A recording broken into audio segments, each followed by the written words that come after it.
The Evangelical Alliance of Kenya in Kisii County has welcomed President William Ruto's assurance of the government's commitment to protect the freedom of worship in the country. Speaking in Kisii town, the EAK's Executive Council Committee led by Bishop Charles Isaboke termed the Religious Organizations Bill 2024 proposed by Senator Danson Mungatana to regulate religious activities as draconian and threatens to infringe the freedom of worship as enshrined in the constitution. The committee further called on political leaders to respect religious organizations in the country.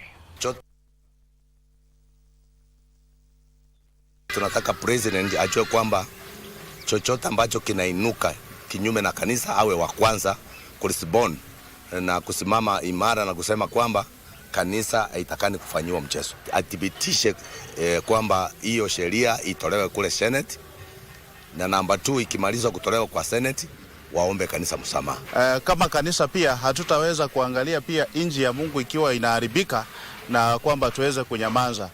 Kwa hivyo inafika wakati sasa kwamba kanisa tunakataa hiyo kitu tukisema kwamba let the church stand for itself. Maombi yetu kama kanisa na pia watumishi wa Mungu ni kwamba tutumie kanuni ambayo Yesu alisema katika Matthew 18 ambayo anasema uendee ndugu yako moja kwa moja, ndiye akikushinda unamtafuta wa pili, akikushinda unatafuta wa tatu, unampeleka kanisani ndio unamhesabu.